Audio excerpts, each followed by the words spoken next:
Okay, let's draw this extreme high angle view. I'm gonna put it up here, maybe a little bit smaller.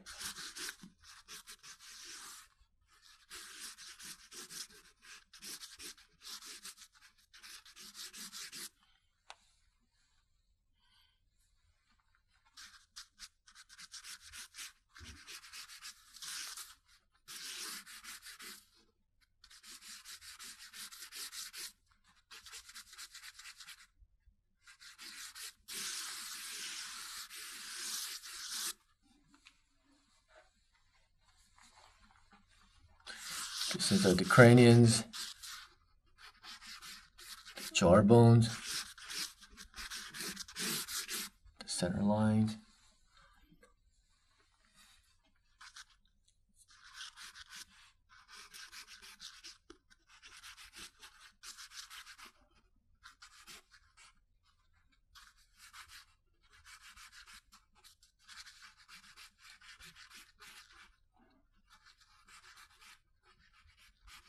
See how all this gonna kind of angle towards the chin, the ear, and pointing towards the jaw, and pointing towards the chin. And then if I take that ear back, probably gonna be where the back end of the hair. Keep in mind the cranium is rise up higher in the back.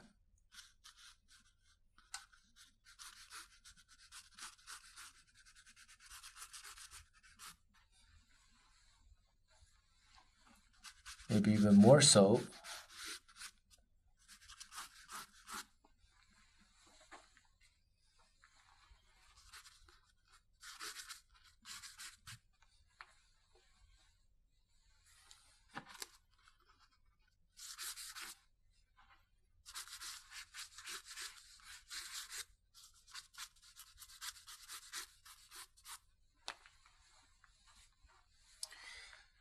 So we got, again, I'll check from the forehead, how much forehead I have, and that's where you can see where my eyebrow.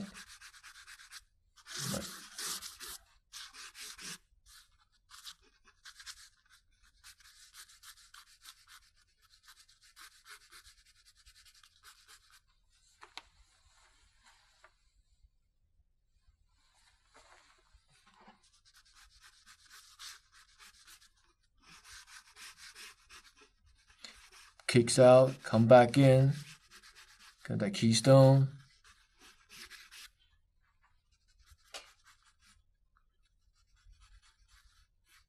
Clean shadow shapes.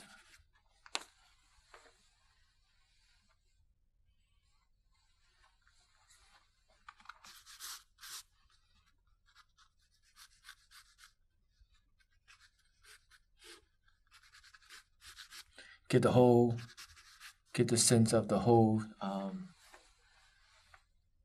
eye socket shape down.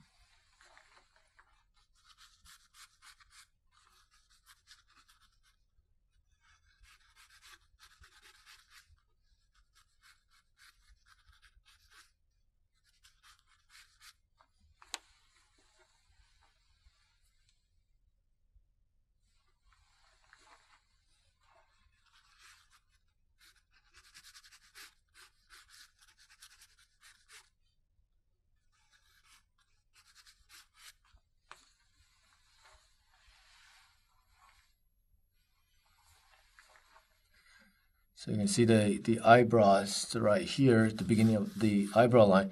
Here's the eyeball sitting in here, and this is the whole eye socket.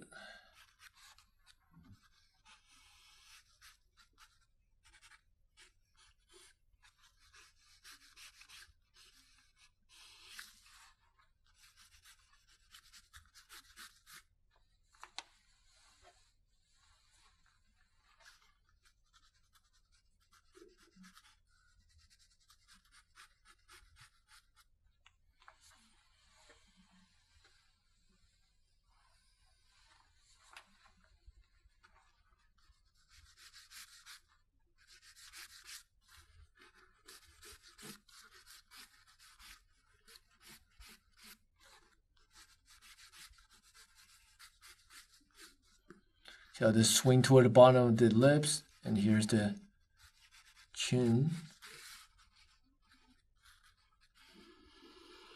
See how this is what the zygomatic arch is. See how where that shadow shows.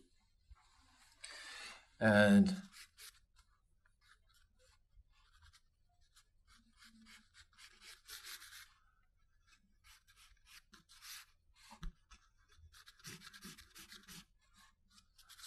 I'm going to drop all this darker like this. Drawing through.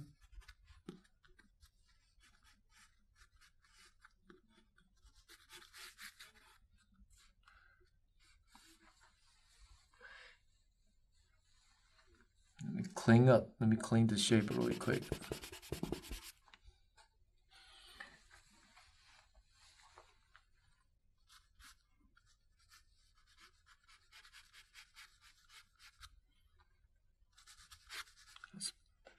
That's better.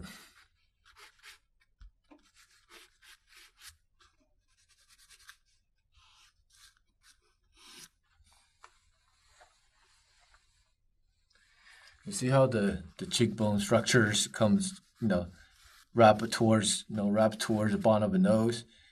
This whole plane comes out this way and drop down. This come down, and comes forward.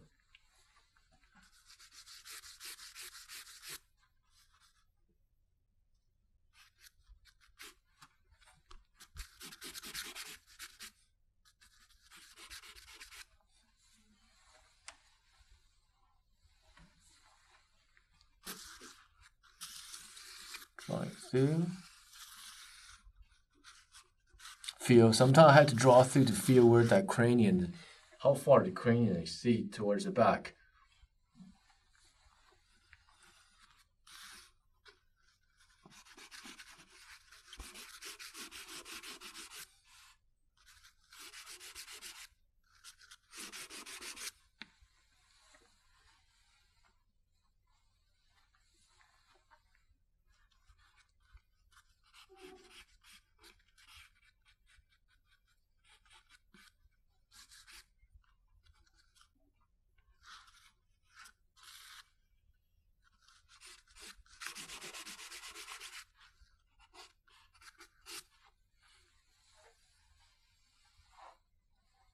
Looks like it's good.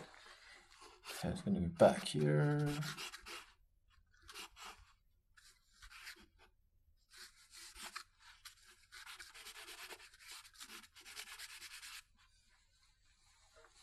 Let's put down. Let's also put down this cat shadow right here like this.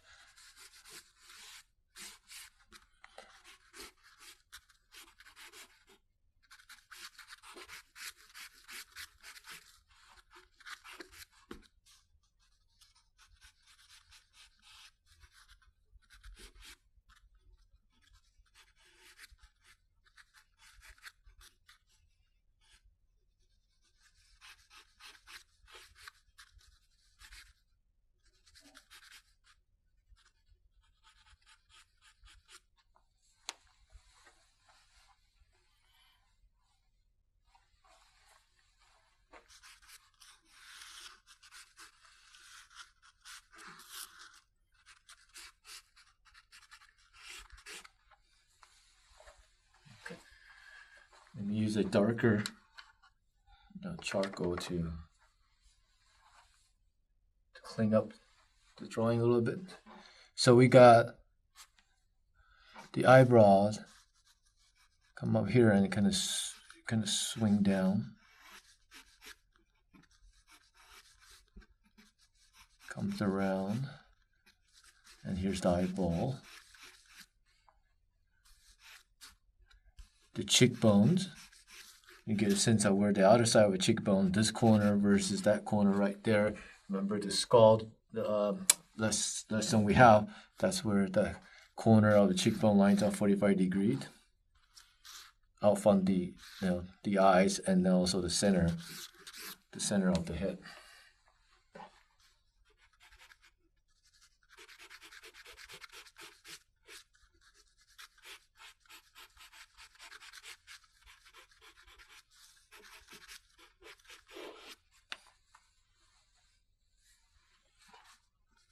The shadow could be wider here, and it kicks back, and it could be taper towards my eyelid.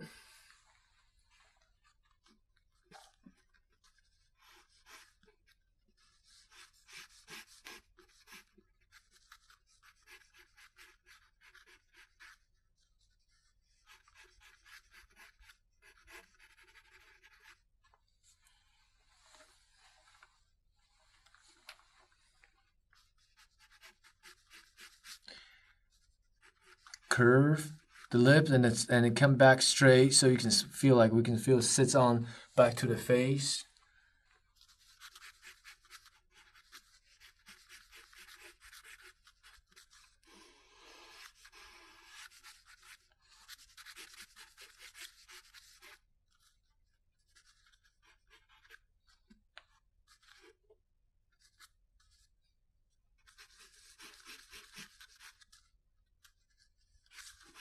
Just gonna leave the eye, just an eye impression of the eyeball like this.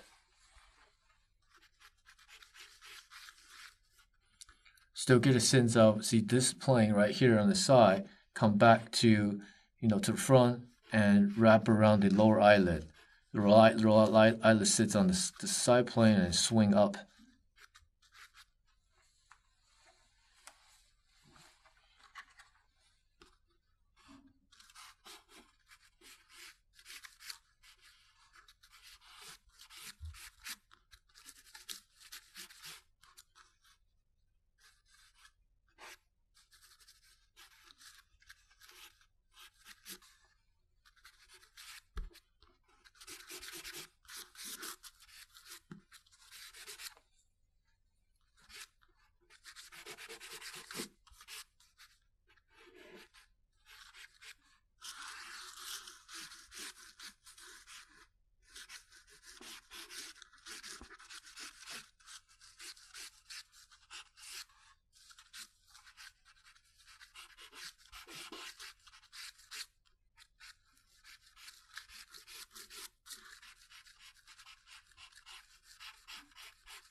And this is where you can see this is where the pit off deck and taking it right to the sternum. Okay, so in this lessons we did a little more refined heads and show you guys how how to render a little bit. Mainly I want to show you guys how to block in for longer poses. For shorter poses, the way that I block in is a little more gestural, drawing through a little more, and because the time is because I have limited of time, I wanted to basically get this sense of volume quick as I can, and then for the longer poses, drawings, I'll focusing more on the observation. Like I said in the chapters, I will be more true with my observations. And so it's a but in turn as blocking the shadow mask, the idea is is the same.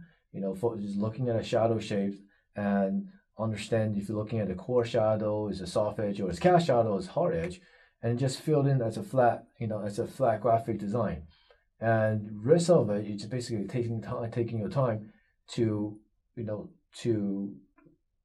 render the halftone all the way up to highlight to get this refined drawing of the head. But I think most importantly is that initial ground that you have to make sure to keep it solid. Like I said, you don't want it to start chin still working on your proportion while you're doing the rendering stage. Yep. So for the exercise you can do for this lessons, I would use, obviously you can use photo references, and then it might be better out to use a black and white photo reference so you can see the value better.